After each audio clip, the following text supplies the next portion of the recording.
দিনটি ছিল গণেশ পুজোর, আর অফিসে আমাদের বড়সড় করে গণেশ পুজোর আয়োজন করেছিলাম। মানে আমরা ওই 7-8 জন সুপারভাইজার আছি, তারাই।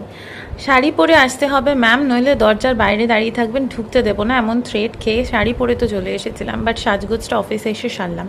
তারপরে চলে এসেছিলাম গনুর কাজে। দুদিন আগে থেকে ডেকোরেশন কমপ্লিট। তারপরে একটা মালা এনেছিলাম, দুব্বর মালা, ওটা পরিয়ে আস্তে আস্তে সবাইকে বলে বলে দিলাম, আর হাতে হাতে সবাই কিন্তু কাজে কাজ সেরে ফেলেছিলাম। সবাই খুব সুন্দর করে সেজে গুজে এসেছিল, খুব সুন্দর লাগছিল, পুজো পুজো ভাইবস পুরো। ম্যামও আমাদের সাথে হাতে হাতে কাজ করছিলেন, আর দেখে খুবই ভালো লাগছিল, একদম অন্যরকম। তারপরে ঠাকুরমশাই চলে এলেন, আর আমাদের চললো সেলফির পালা।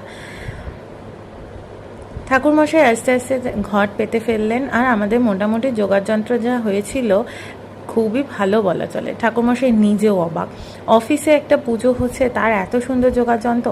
ছেলেদের ভেতরে এন্ট্রি হচ্ছিল না, তার জন্য ওরা বাইরেই বসে পড়লো, ইভেন স্যারও। তারপরে আস্তে আস্তে আমাদের আরতি স্টার্ট হলো। এই জবা ফুলের মালাটা তো সুন্দর লাগছে বলুন, 2টো জবা ফুলের মালা একসাথে করে গনুর গলায় পরানো হয়েছে। এত লোক এক জায়গায় কি দাঁড়াতে পারে? বাইরে অর্ধেক লোক দাঁড়িয়ে আছে।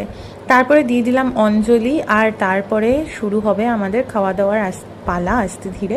তার আগে আমাদের তুলে নিতে হবে প্রচুর ফটো, তাই ফটো সেশনটা কিন্তু মাস্ট। সবাই তো একবারে ফটো তোলা যাবে না, তাই অনেক খেপে খেপে ফটো তোলা হলো। যতই আমরা সুপারভাইজাররা মিলে প্ল্যান করি না কেন পুজোর, বাচ্চারা কিন্তু খুব আনন্দ করেছে আর হাতে হাত লাগিয়েছে, নইলে এটা পুরোটাই অসম্পূর্ণ রয়ে যেত। ওরা না থাকলে, ওরা হাতে হাত না লাগালে কিন্তু সব কিছু সঠিকভাবে সম্পন্ন করা পসিবল ছিল না। আমাদের মেনু ছিল খিচুড়ি আলুর দম।